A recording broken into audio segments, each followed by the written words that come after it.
Uncover the unknown clues of your ancestry. In just moments, learn which ethnic groups were most commonly brought from Africa during the evil slave trade. They shaped the Americas. Don't miss the surprising connections you might share with these incredible tribes. We will look at the characteristics of these groups or tribes and what each ethnic group was best known for. In many cases, some people can even trace back some of their present-day traits to traits seen in these ancestors. The first area where many were stolen from is the Gold Coast. Today, that area is known as Ghana. According to historians and books written by slaveholders at the time, slaves from the Gold Coast seemed to be accustomed with fighting and war from birth, which gave them an undeniable flexibility and energy. They were described as by far the most hardy and robust of all the tribes. They were known as hard workers, fit for labor. There was only one problem. Slaves from the Gold Coast were said to have dangerous and lofty ideas of being independent, which made them the most watched slaves as they could rebel at any time. The most aggressive of this group was the Coromantins, which is another name for the Akan ethnic group, also from Ghana. It is said that plantations in Trinidad and Tobago suffered greatly from rebellions when they unknowingly brought in large amounts of slaves from the Gold Coast region. Many people in the US and the Caribbean have direct Gold Coast ancestry. The next well-documented group is the Senegalese. Many people don't know this, but plenty of enslaved Africans came from Senegal. Here is what historian and slaveholder Dr. Collins had to say about people from Senegal being brought to the Americas. The Negroes from Senegal are a handsome race of people, in features resembling the whites, and with bodies tall and well-limbed. Many of them converse in the Arabic language. Based on what is known about the Senegalese who were brought to the New World, many of them were educated enough to both speak and write in Arabic. One interesting thing that they were known for is being excellent at the care of horses, cows, and almost any four-legged livestock. This gave them an advantage when it came to the management of animals, so they were very well suited for those tasks on a plantation. According to historians, the Senegalese were not a good fit for hard work in the field.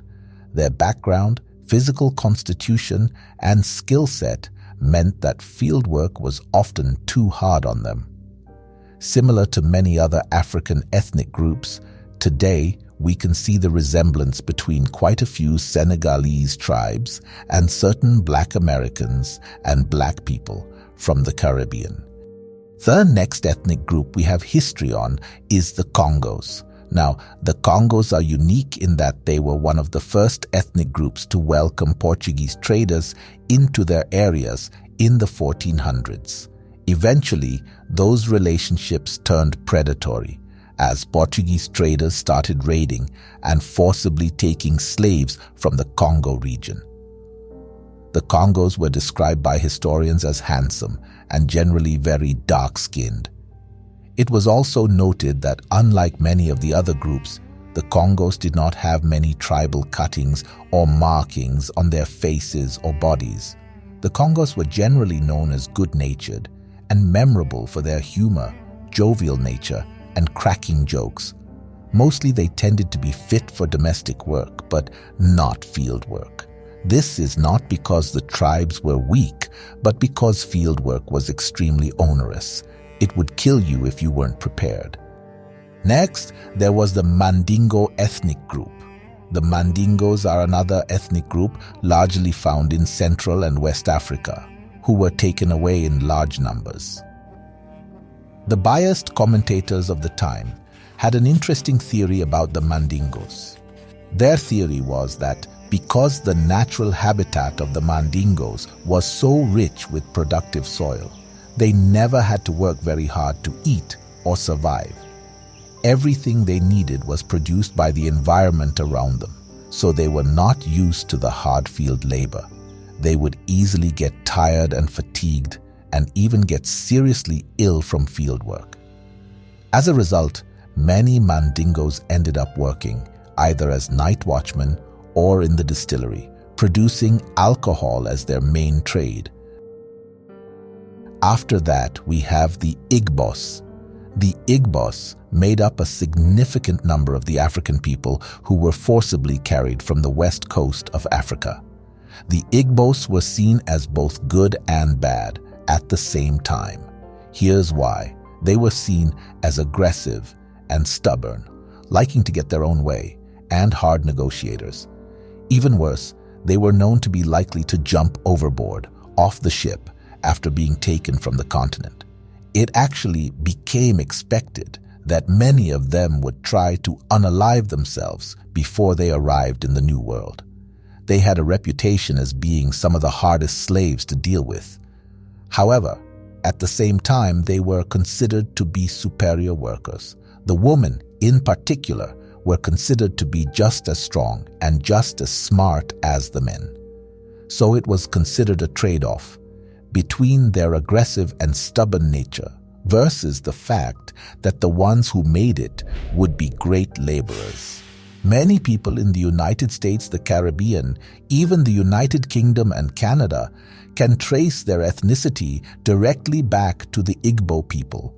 It is easy to see the resemblance between an Igbo person and many persons from the American South, for example. Some loanwords and practices also carried over from West African culture into Southern American and also Caribbean culture. Perhaps I'll make a video on that soon. Next, there was Gaboon. There was one ethnic group whose numbers were plentiful in the beginning, but were greatly reduced toward the end of the slave trafficking trade. This is the Kingdom of Gaboon. It's not clear if the Kingdom of Gaboon mentioned in history books is the same as the current country of Gabon. The Gaboon of history was said to be a kingdom found along the equator. People forcibly brought to the New World from the Kingdom of Gaboon developed a terrible reputation as a terrible choice of slave. They were plentiful and could be purchased cheaply on the west coast of Africa, but had a reputation as frail and easy to die. While it was common to lose many enslaved people on the trip to the New World, people from Gaboon were especially vulnerable. Due to their poor health and the terrible conditions of slavery, many of them sadly passed away. In a sense, those of us in the African diaspora who are alive today are likely among the genetically fittest of all the humans trafficked from the coast of Africa. Finally, we have the Waidos and Aradas ethnic groups. Africans from the Wido, Papo, and Aradas tribes were the most sought out at the time, desired for their intelligence and, sadly, their overall fitness for servitude. The Aradas kingdom was one of the more interesting. It was a coastal kingdom in West Africa, in what is known as Benin today. This kingdom was founded by people from the Aja ethnic group. The Aja are also known for being a traveling people. This is because of the fact that they are from a densely populated area, leading them to regularly seek out other areas to settle. The Aja, Fon, and Gaadangbe are all related tribes. Together, they accounted for a large amount of the people carried to the Americas from Benin, Togo, and Ghana. As we conclude this exploration of the African ethnic groups brought to the Americas during the transatlantic slave trade, it's essential to recognize the deep impact of this tragic period in history. Each group brought a unique set of specific traits, behaviors, and knowledge. They not only endured unimaginable hardship, but also significantly shaped the social and cultural fabric of the United States, Canada, the Caribbean, and beyond. We will always remember and honor their legacy.